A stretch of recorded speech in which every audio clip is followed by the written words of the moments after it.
Minority pensioners association की जानिब से अक़लियती तलबा की हज हाउस में कामयाब रहनुमाई। अक़लियती तलबा ने भी किया मुकाबला जाती इम्तहानात पर इजहार ख्याल। तुम्हें हालात बदलने हैं? उसने कहा हाँ सर, हालात बदलने हैं। तो क्या इरादा है, क्या करना है? बोले मेडिकल जाने के लिए पैसे हैं नहीं, इंजीनियरिंग की फीस ज़्यादा है, करने के लिए 4 साल 5 साल लगते हैं। तो वो टीचर भी ध्यान दीजिए, टीचर का इम्पोर्टेंट रोल है इसमें। उन्होंने कहा कि एक रास्ता है, तुम अगले 3-4 साल में अपने ज़िंदगी के हालात बदल सकते हो। उसने कहा कैसे सर? बोले मैं जैसे बोल रहा हूँ वैसे करो। उसको 12th करवाया, उसको पूना भेजा। उनके गांव के जो सरपंच थे उन्होंने पैसा दिया। और उनका जो छोटा भाई था वो किराने की दुकान पे काम करता था, उसने कहा कि भैया आप जाओ, मैं आपको आपके टिफिन के पैसे दे दूंगा। 3 साल मेहनत किया, ग्रेजुएशन करते करते। इरादा कब किया था? 10th के बाद, 12th और उसके बाद 3 साल।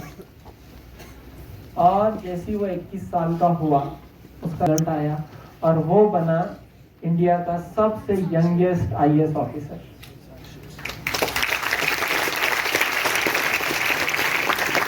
अब मुझे ये बताइए, मिस्टर नूर सिद्दीकी, ये भी एक Urdu medium Burhani national school का औरंगाबाद का। मैं ये इसलिए बता रहा हूँ, ये आप में से लोग थे। आज क्या है? Deputy commissioner income tax, IRS officer. अभी जम्मू कश्मीर में पोस्टेड है, उनकी ऑफिस की पोस्ट है। नेक्स्ट, पहचानते हो? फुलमरी से कॉरपोरेशन स्कूल में पढ़ने वाला Salman Shaikh, IRS officer. Next, ये भी आईआरएस ऑफिसर है कस्टम्स में, अभी मुंबई में जेएनपीटी पोर्ट पर एज ऑफिसर है। सफीन हसन, ये भी कमिश्नर है, आईपीएस ऑफिसर है। और इंडिया के सबसे यंगेस्ट आईपीएस ऑफिसर। ये वो लोग हैं जो 21 और 23 साल में ऑफिसर बन गए। तो जब ये लोग कर सकते हैं तो सवाल ये आता है कि हम क्यों नहीं? ठीक है, तो ये यंगेस्ट आईएएस, यंगेस्ट आईपीएस के दोनों माइनॉरिटी के हैं। आज तक भी इनका रिकॉर्ड किसी ने नहीं तोड़ा। अंसार जब बने थे तो 21 साल कुछ महीने हुए थे, 6 महीने। अगर आप 21 साल और 5 महीने में बन गए तो रील्स देखते हुए कि AI will take your job, कि आगे चल के आपको लगता है कि आर्टिफिशियल इंटेलिजेंस आएगा और आपके सारे जॉब ले लेगा। ऐसा अक्सर होता नहीं है। आर्टिफिशियल इंटेलिजेंस तो बहुत मार्वलस चीज है, वो आएगा जरूर, आ गया है। वो आपके जॉब नहीं ले रहा है, वो जॉब आपको रिप्लेस कर रहा है। वो आपको रिप्लेस कर देगा उस आदमी से जिसको एआई आता है। बस इतना ही चेंज आता है। वैसे जैसे टांगे चलाने वाले कुछ जमाने में रहा करते थे, जब कार आ गई तो वो लोगों का जॉब चला गया, लेकिन कार ड्राइवर का जॉब आ गया आपको। वैसे जैसे एक जमाने में टाइपराइटर ऑपरेटर हुआ करते थे, लेकिन आज कंप्यूटर ऑपरेटर है, तो खाली चेंज हुआ है उसमें।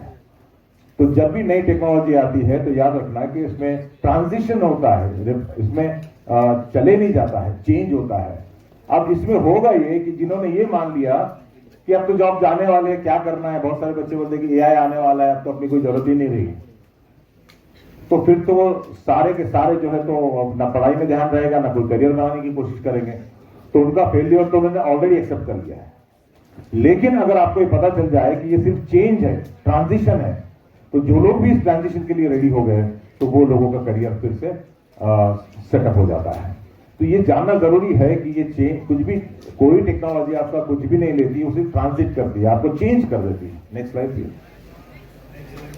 वर्ल्ड इकोनॉमिक फोरम की रिपोर्ट्स है कि आपको 2030 के आसपास आप देखिए आपको कम से कम 1 अरब 20 करोड़ के करीब करीब लोग लगेंगे सिर्फ आईटी फील्ड्स में वर्ल्ड वाइड। ये एक रिपोर्ट है और ये भी थोड़ी पुरानी प्रोग्राम का इनेकाद हुआ, उसके ताल्लुक से बताइए। जी अल्हम्दुलिल्लाह, एक माइनॉरिटी पेंशनर एसोसिएशन की तरफ से एक हमने छोटी सी एक स्टार्ट किया है। छोटी सी कोशिश थी और अल्लाह ने उसको, हमारे जो बच्चे, हमारा जो कंसेप्ट था 9-10, वो बच्चे अल्हम्दुलिल्लाह हमारे पास आए।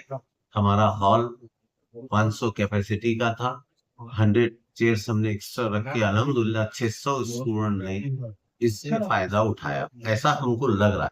जिसमें हमारे स्पीकर आदिल अजीज, डॉक्टर सादिक बागवान साहब, शेख समद साहब जो आईटी के हैं, अल्हम्दुलिल्लाह उन्होंने बहुत अच्छे से बच्चों को ये बताया कि किस तरीके से सिविल सर्विसेज में जाना चाहिए, रैंकिंग कैसी रहती है, कलेक्टर बनने के बाद कैसे फायदे हैं। ये सब चीजें अल्हम्दुलिल्लाह हमारे पास अल्लाह ने ये करवा दिया। और ये प्रोग्राम हमारा माइनॉरिटी पेंशनर एसोसिएशन की तरफ से, मेरे साथ जो मेरे साथी है वारी पटेल साहब, और ये हमने जो ये कंसेप्ट लेके चला था और अल्लाह ने आज इसको कामयाब कर दिया। इंशाल्लाह आने वाले वक्तों में भी हम यही कोशिश करेंगे। अब आज हमने एक ये किया, नेक्स्ट टाइम पे हम एक लॉ का कंसेप्ट लेंगे, थर्ड ईयर फिर थर्ड सेशन हम एक मेडिसिन का सिर्फ मेडिसिन के लिए लेंगे।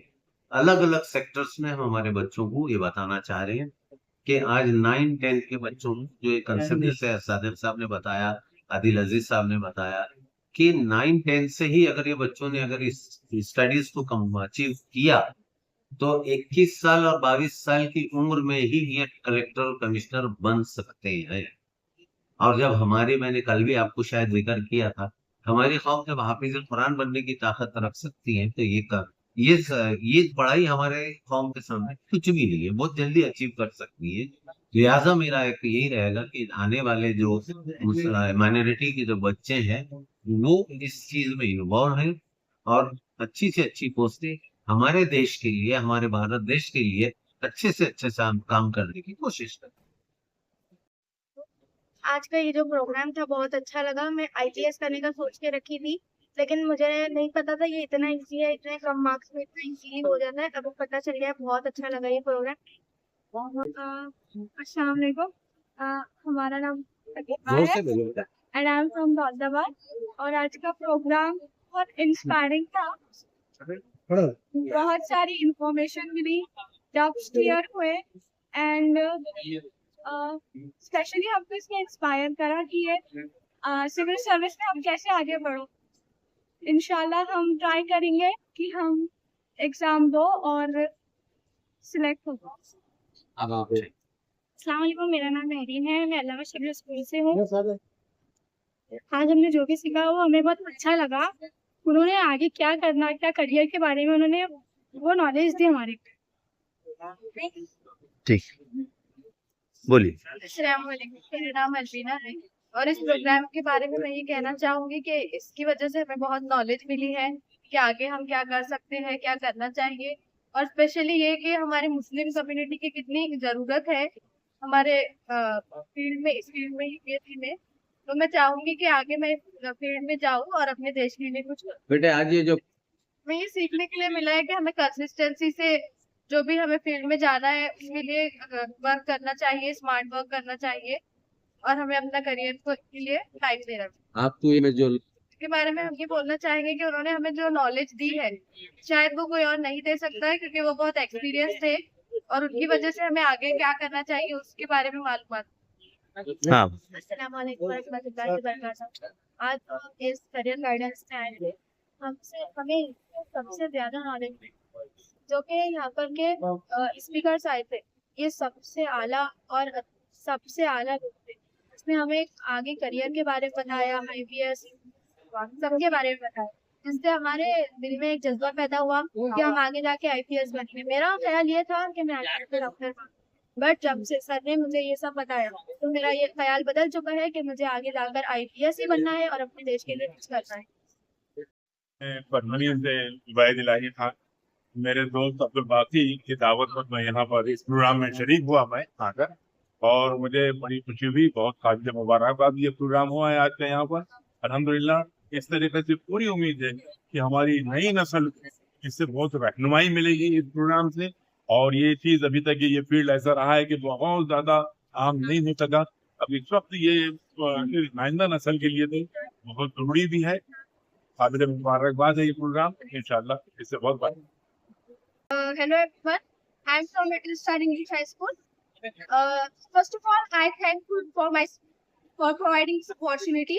It was an amazing session for us, and it provided lots of good guidance for students, and it was an amazing for us. और जैसे कि इससे हम इंस्पायर होते हैं कि हमें लाइफ में और करना क्या चाहिए। जैसे कि अभी बहुत सारा हमने बताया है सर ने कि जैसा इंजीनियरिंग, डॉक्टर, स्पेस, सब हर से फील्ड बताई है सर ने। बट अब मतलब वो सेक्शन देख के मुझे ऐसा लगता है कि आईपीएस ऑफिसर मुझे तो जरूर बनना चाहिए, क्योंकि अपना टैलेंट शो करने और अपने इंडिया को और अच्छा प्रोवाइडिंग करने के लिए, अच्छा एक ग्रोथ देने के लिए हमें आईएएस ऑफिसर या ऐसे फील्ड चूज करना चाहिए। So thank you so much. My name is Muhammad Arif Feroz Khan. I am from Registrar English High School. I am studying in 10th standard. This is my best experience in my life. मैंने इसमें बहुत कुछ सीखा। इसमें मेरे career के लिए मैंने अपने लिए और साथ ही साथ अपने दोस्तों के लिए भी मैंने अपने साथ बहुत कुछ सीखा। वो अंदर एक सर ने बताया, अपने फ्यूचर के लिए अपने पास को नहीं देखना, अपने फ्यूचर को देखना है, अपने प्रेजेंट को बनाने के लिए। आगे चल के आप क्या बनना चाहेंगे? आगे चल के हम फार्मेसी में तो डॉक्टर करने वाले हैं, तो हमने उनसे थोड़ी नॉलेज ली है। वो सर ने जो बताया, तो क्या नाम है, असद सर, कुछ भी नाम है जी। उनसे थोड़ी नॉलेज लिया, उनको कैसा प्रिपरेशन करना है, उस हिसाब से हम थोड़े बेस करी है, प्रिपरेशन कैसी करनी है। और बुक्स लेके स्टूडेंट, फोकस से पढ़ना है, कमिटमेंट से पढ़ना है। स्टूडेंट को क्या नॉलेज देंगे आप, क्या हम मैसेज देंगे?